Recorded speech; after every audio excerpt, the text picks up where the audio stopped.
Vince Russo is often blamed for the downfall of WCW, and it's easy to see why when looking at some of his stupid decisions. I could make an entire video just listing his terrible mistakes, but that's not the point of this series.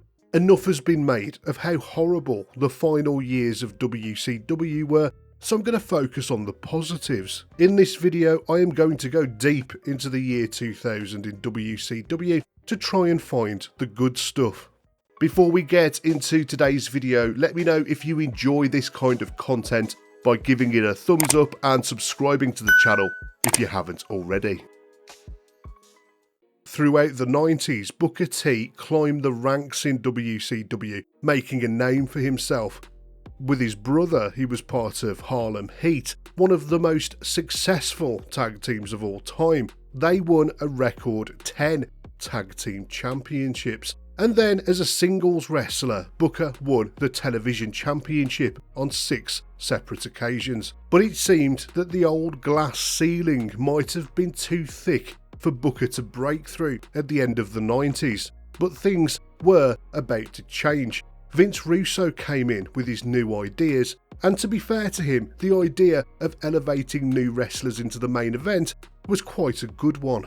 Now, Booker wasn't exactly new talent. He'd been around for a long time, but he'd never really been given the chance to star in the main event, and it was clear from his time in the mid-card that Booker was an obvious choice to be elevated. To be fair, the first half of the year 2000 wasn't great for Booker. He almost fell victim to Russo's terrible writing when he was made to join the Misfits in Action and had to change his name to G.I. Bro. Lucky for Booker, Hulk Hogan was about to leave WCW forever. Russo had grown tired of Hogan's politics, and he fired him during the live broadcast of Bash at the Beach in July. To fill the gap left by Hogan, a new main event was announced between Jeff Jarrett and Booker T for the World Heavyweight Championship. Later that night, Booker won the match to become the champion. This was his first of 5 reigns with the title. Of course, this being WCW, he was involved in a lot of shenanigans throughout the year, but the most important thing is he was now seen as a genuine main eventer by the fans. Nobody would have guessed that WCW would be where Lance Storm would do some of his best work, especially under Vince Russo. Back in ECW, Storm was known for his technical wrestling prowess. He carved out a reputation as one of the most proficient wrestlers of his generation. But it is safe to say that some found him to be just a little bit boring, a charisma vacuum, if you will. But Russo did a really good job of playing up to Storm's strengths. He presented him as a technical wrestling machine, and he won the US title, the Cruiserweight title, and the Hardcore title in quick succession. He held all of those belts at once. It was a masterstroke of heel booking when Storm renamed the titles. The US title became the Canadian title, the Cruiserweight title became the 100 kilos and under title, and the Hardcore title became the Sasquatchian Hardcore International title. Storm quickly got over as an upper mid-card heel. Soon he joined forces with his fellow Canucks and formed the Team Canada faction, in which he was the leader, and he went on to challenge Booker T for the World Heavyweight Championship, and he was a believable contender. I honestly believe that if WCW had continued in some form, then Lance Storm would have been a main event heel in the year 2001. In his continuing mission to elevate new stars in WCW, Vince Russo failed on multiple occasions. Just look at the mess he turned Mike Awesome into, for example. But just like how a stopped clock is right twice a day, Russo did a great job when he showcased the natural born thrillers. The WCW power plant didn't have a great track record of making superstars, but these 7 men were some of the best trainees they'd ever had. Paul Orndorff trained them up and selected them specially to be sent to the main roster.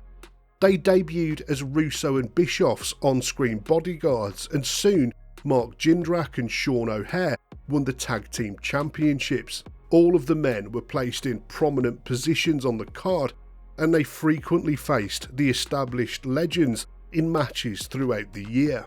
Chuck Palumbo and Sean O'Haire were two of the standout stars in the team, and for a while it was thought that both men were going to have big careers in their future.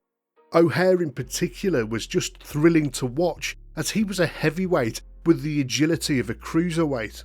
After years of watching the same old wrestlers dominating in WCW, it was super refreshing to see these young guys getting a real opportunity in the company. While the likes of Palumbo and O'Haire were bringing tag team wrestling into the 21st century, Brian Adams and Brian Clark were very much maintaining tradition. The tradition of two massive meatheads absolutely murdering their opponents, that is. Chronic meant business, just like those classic monster tag teams of the 1980s. Over in the WWF, smaller guys like the Hardy Boys and Edge and Christian were reinventing tag team wrestling, but it was nice to switch over to WCW and see Adams and Clark steamrolling through a pair of jobbers. You might have recognised Chronic from the WWF, where Brian Clark was Adam Bomb and Brian Adams was Crush. Russo repackaged them when they arrived in WCW. They won the tag team titles twice before the company folded. In the WWF, Adams had struggled with the Crush gimmick for years, and Clark totally failed to get over as Adam Bomb, but the Chronic gimmick just seemed to fit them really, really well, and their entrance music was totally awesome.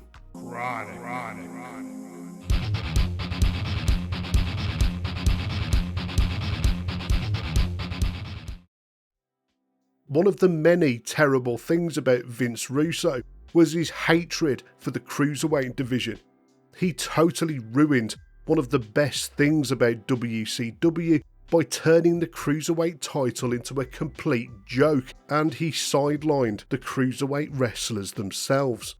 By the end of the year 2000, Russo had been thrown out of the company, and the high-flying division made an incredible comeback, which led to one of the most thrilling matches of the year. It was a three-way tag team ladder match at Starrcade. Evan Courageous and Jamie Noble versus 3 Count versus the Young Dragons. 3 Count was an attempt to give these talented young cruiserweights a personality. The men came together as a boy band, complete with an awful singing and dancing routine that went on for just a bit too long. Fans really hated them, but they were undeniably talented and a real thrill to watch. By the end of the year, Evan Courageous turned on his bandmates and sided with the brilliant Jamie Noble. The Young Dragons were Jimmy Wang Yang, Jamie San and Kaz Hayashi. They debuted in early 2000 and were really, really impressive. In fact, all of these men were really impressive, and had WCW carried on, they would have been the new generation of cruiserweights. And this ladder match proved it. In the years since, this match has become something of a forgotten gem. We all remember the WWF ladder matches between the Hardys, the Dudleys and Edge and Christian from this time period, but do yourself a favour and check out WCW's version of the three-way tag ladder match. The year 2000 was an atrocious year for WCW on pay-per-view. Almost all of the shows were bordering on unwatchable, with 1 or 2 events being in the running for worst pay-per-view ever. While Fall Brawl in September was far from perfect, it was the best show of the year. It was the only show you could sit through from top to bottom without wanting to put a boot through your TV. 3 Count versus the Misfits was a very good 6-man tag match, as was the Filthy Animals versus the Natural Born Thrillers. The main event was decent and saw Booker T defend the title against Kevin Nash, but the real main event was the match between Goldberg and Scott Steiner. This was a fantastic brawl and one of the best matches of either man's career. The match marked the start of Steiner's elevation to the top of the company. Steiner had been ready for a main event push since around 1998. Throughout the early 90s, he was in one of the greatest tag teams in wrestling history with his brother Rick, but when the tag team split up, it was clear that Scott had all of the potential as a singles wrestler. But WCW being WCW, he couldn't climb any higher than the US title level. That was until right here, with his defeat of Goldberg. The big bad booty daddy was undoubtedly one of the bright spots in the final days of WCW as he became World Heavyweight Champion. He seemed genuinely unhinged and dangerous. Steiner was effortless in portraying a bad guy. His push came late in the year after Russo had left. The new booking committee, led by John Laurinaitis, absolutely made the right decision by making the genetic freak WCW's final boss. He had some really good matches against Booker T before beating him at Mayhem in November to become the World Heavyweight Champion. At the start of 2001, the main event scene had been stabilised thanks to the likes of Booker T and Scott Steiner. Steiner was the champion right up until the final episode of Nitro, where he lost it to Booker in the main event. So there you have it, those are my choices for the bright spots in the year 2000 for WCW. Most of the year was a total mess and completely unwatchable, but if you're only going to check out a select few moments, make it these ones.